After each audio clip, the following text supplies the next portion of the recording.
I probably first noticed Brooke was having some issues when she was in 4th grade.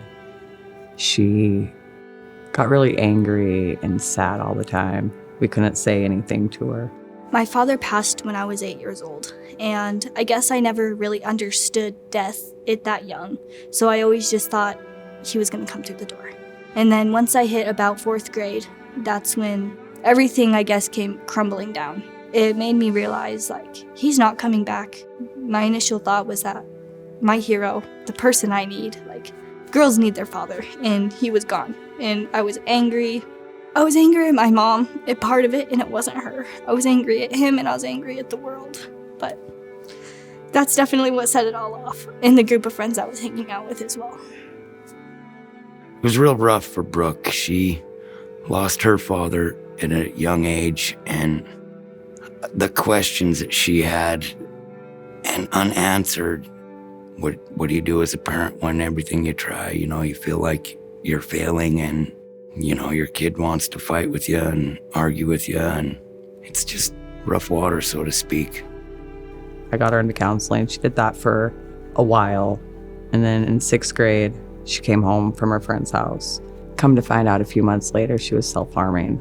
In 2019, of the summer, I decided that I wanted to be with my dad. So I took a whole bunch of pills, and I went to the ER, and they assessed me and said I need to be sent here, and I was terrified. It didn't hit me until she tried overdosing the first time on how severe it was. We decided it was best if she got some help from Shodair. I tried to run as much as I could.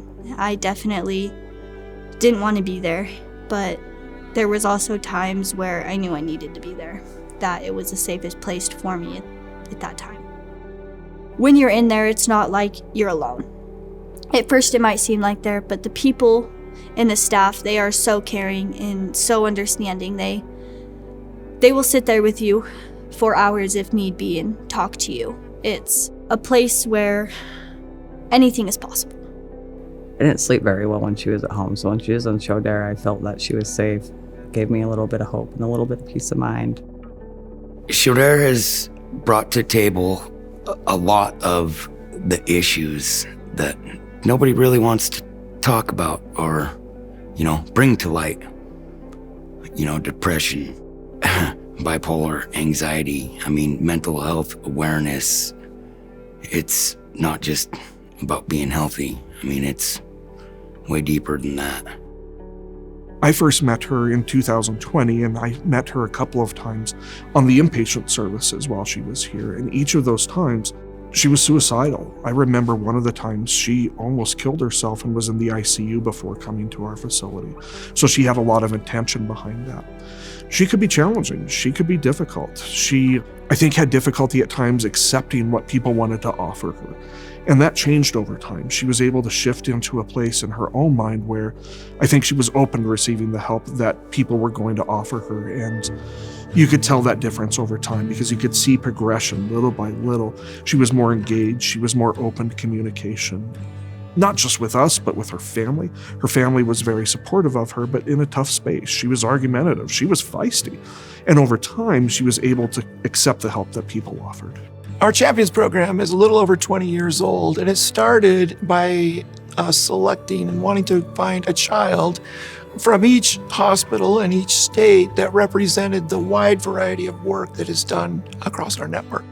Children's Miracle Network Hospitals treats kids with all types of afflictions. And when we tell our story and we tell the public about the work that is getting done, the Champions program is meant to really illustrate that wide variety of work and the care that is done for these kids and these families and their local community. So most of our hospitals are acute care facilities. And the beautiful thing about Shodair is they're providing the mental health care for the kids of Montana. For me, being a champion child is being able to help other children and families out there struggling.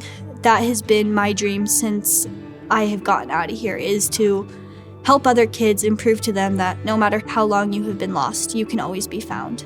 And there's always a light in the dark. Even if it's pitch black, you will find it. It is there. And that's what I hope I can do, is make a huge difference in other kids and people's lives, is to help them and see that they can do it. With Brooke being chosen to be the champion child, it makes me so proud of her. If I could scream it from the top of the world, I would, how proud of her I am. She's excited to help people and show them that it's okay to have a mental illness. I'm always fascinated by how she can talk about her story and how she got here and where she's at now. So I look at her as being very open, honest, engaged, and resilient. So I think these kids, and Brooke specifically, they're bold, they're brave, and they are decreasing the stigma that comes with mental health. It's telling stories and it's breaking down barriers. And that is what's going to start to change the outlook for mental health in our country. It's going to allow her to reach out and help other children in the manner that she would love to help, because that's who she is. That's really who she is. She is a champion child.